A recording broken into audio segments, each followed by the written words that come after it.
following is a tutorial on wheel spacers and wheel space adapters made by KSP Performance. Hello everyone, today I'm going to show you how to install the forged 6061 T6 aircraft aluminum wheel spacers and adapters. So here I have a 5 by 100 rim pattern, but I want to put on these rims here. They are 5 by 114.3. Now, instead of going out to buy new alloy rims, it's actually a lot more cost effective if you get these wheel spacers. Now, they're aircraft billeted aluminum and they hold up really well to high stress and high tension. So I'm going to show you how to install it. That way you can turn a 5 by 100 pattern into a 5 by 114 pattern. Alright, the absolute first thing you want to do is to take this out of the box, and you want to unscrew all the lug nuts. They shouldn't be too tight, just hand tight. You want to take them all off.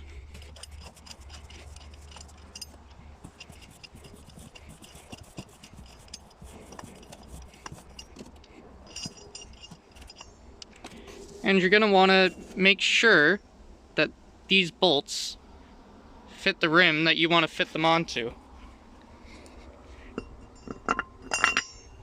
As we can see, it fits well. It's looking good. Let's look at the front. And yeah, it fits in pretty nicely. So we know that we can proceed and install this puppy right on there. At this point, it's a good idea to put on some protective gloves to keep your skin safe. Now, in this installation, I'll be using a breaker bar and other hand tools. The reason why is because the instructions clearly state, do not use impact or will damage the nuts. And so, we're going to be doing everything by hand tools, and besides, it's more likely that more people have hand tools than impact drivers. If you have hubcaps like this, there's actually a trick to getting them off, which is you just take your socket. On this vehicle, it's a 3/4 socket. It might not be on your vehicle. Check the manufacturer's specifications. All you have to do is just turn it by hand. And it won't come all the way out usually, and that's fine, because this is nice and loose. So we're just going to do that all the way around, and then we'll be able to take off our hubcap. All of those are loosened off now, so we're just going to go ahead and take it off. It comes off that easily. You don't need to pull these bolts out or anything. They usually just sit in there, and that's fine. Put that to the side. Since we're going to be using a breaker bar instead of an impact driver, we actually need to loosen these nuts off with the weight of the car on it. You might be able to do it in the air on an all-wheel drive, or in this case the front-wheel drive, but it can be hard on the transmission. So it's always best to loosen off the nuts, but not take them off completely while the car is still on the ground. And so we get our breaker bar, and we just push down, and we can see it loosens off a little. And one more, and it's coming off pretty easily now. Now that it's finger tight, we'll keep it like that until we raise the vehicle up, and it'll come off very easily. We're going to do that on all of these nuts. Okay, I've jacked the vehicle up, and I've put my jack stand underneath. Important thing to note, on unibody vehicles, which most vehicles are now, you have to actually jack it up in specific spots. One of those spots is the pinch weld. So, I've raised it on the pinch weld, and I'm going to lower it very slowly and very slightly onto the pinch weld as well. So let's go ahead and do that. And I always like to keep my jack also there, just in case something happens to the jack stand. Double redundancies. And also, if you haven't already, it's a great idea to go ahead and pull that parking brake. Let's go ahead, now that our car is up in the air, we can get our breaker bar, and might not even need it. Oh, still a little tight.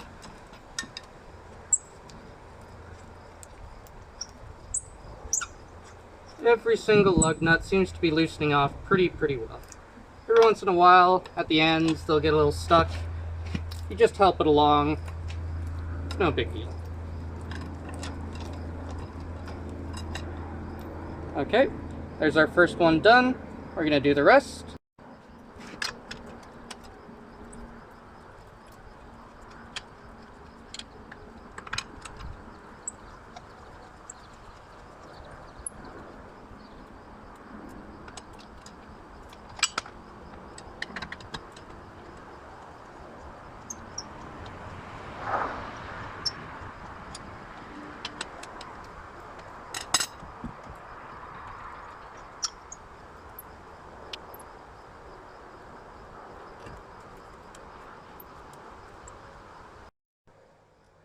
Okay, now that we have all the nuts off, we're going to place them to the side so that we don't lose them.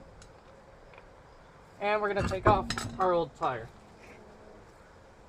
Now, at this point, it's always a nice idea to go ahead and check if any of your brake pads are worn, since you're here anyways. Sometimes there's also grease nipples. I'll show you what they look like. Here they are here. You can use a grease gun. Make sure you get a little bit of grease in there. This one's seeming kind of empty, so I'm going to go ahead and do that.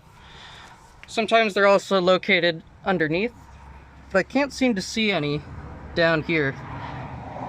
If these have been replaced, usually there's a grease nipple here, but this one seems fresh from the factory still. And of course, we want to check our brake pads. We still have plenty of life left on them, and in the back ones. We also look at the rotors to see if there's any gouging. Now the next thing we want to do is prep this surface for the wheel spacer. Okay, we've gone ahead and gotten our grease, which we'll use to grease the nipple here. And sometimes if they're particularly rusted, they can be a little tricky to get on. You really want to make sure that you seat it on there. And we're just going to give it a little bit of grease. You don't want too much, or you can actually bust the rubber wall here open.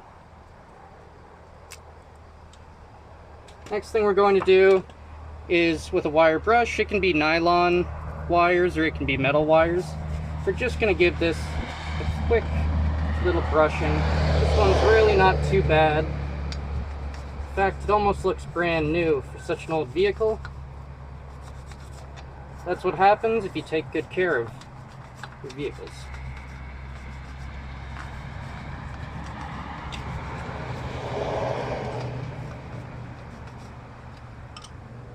Alright, the next thing we want to do is you can use brake cleaner. I prefer rubbing alcohol. You can also use isopropyl alcohol. And it does the same thing. Alcohol breaks down greases, which is the same thing that brake cleaner does.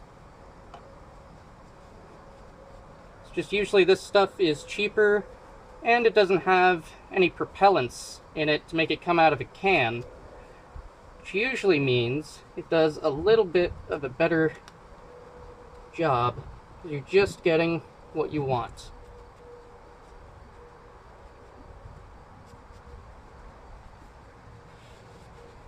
And also, if you happen to get any grease on the brakes themselves, you can use the alcohol to wipe it up. Now that this has been cleaned relatively well, we're going to go ahead and we're actually going to apply some grease to it. We just wanted to wipe off all the old grease. And this will just ensure a nice, easy connection whenever I want to take these wheel spacers off. My winter tires are 5x100s, so I'll be doing that twice a year.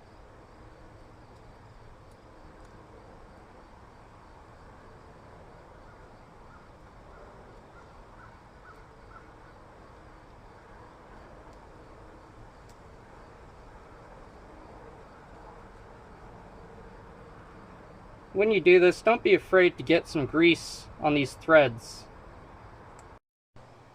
Alright, now we're going to put our new part on, the wheel adapter, and it fits perfectly. That's great.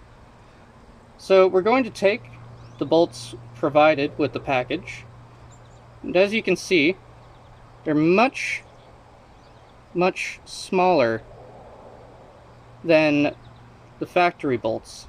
And that's so that this low profile can be kept so that you can put your new tire on. So we're going to go ahead and we're going to finger tighten all of these to make sure all the threads line up nicely before tightening them down.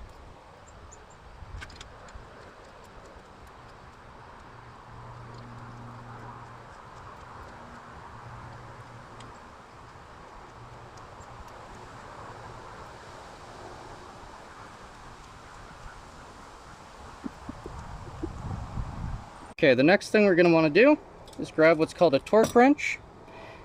And so the one end will twist, moving this bar, telling us how many foot-pounds or Newton meters of force we have applied. Every kit has a little bit of a different specification, so be sure to check your instructions.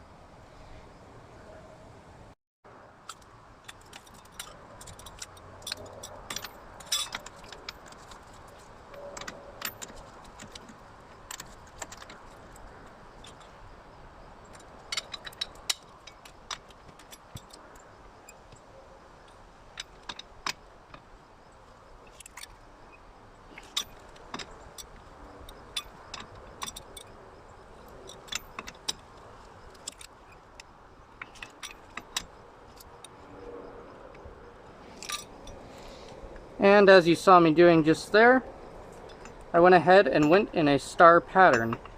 You always want to be sure to do that to make sure that everything's tightened properly.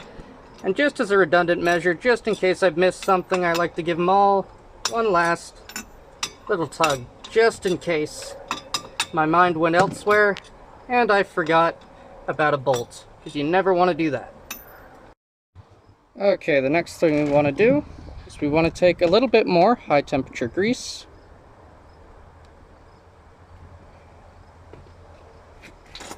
I'm going to apply them to the surfaces here. This is optional, but it makes taking things off a heck of a lot easier for you in the long run.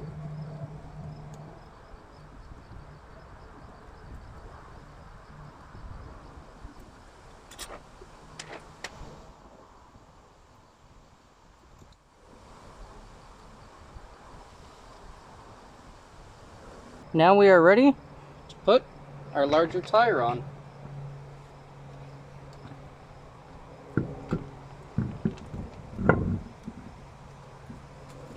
And while holding it in place, we're going to take our wheel nuts, or lug nuts as some like to call them,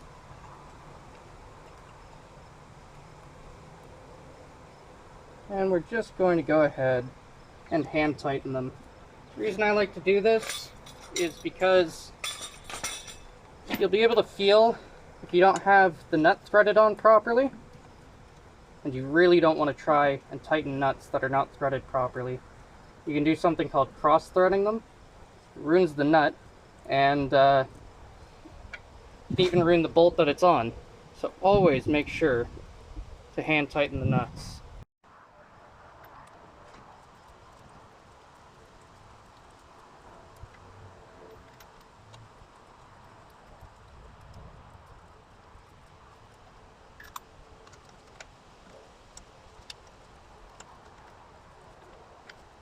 Now that we have all of the nuts hand tightened, we're going to go ahead and take the car off of the jack stand, lower it down, and then tighten the tire.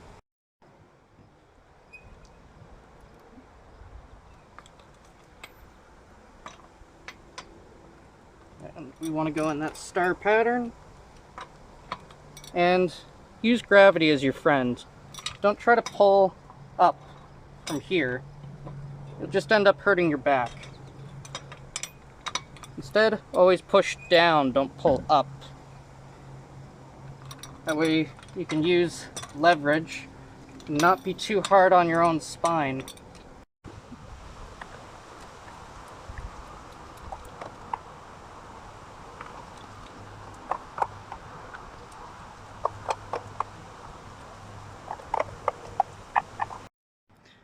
Alright folks, so there you have it. That's the complete installation of the forged 6061 T6 aircraft aluminum wheel spacers / adapters. And might I say, they're looking perfectly fine, and they saved me a whole lot of money.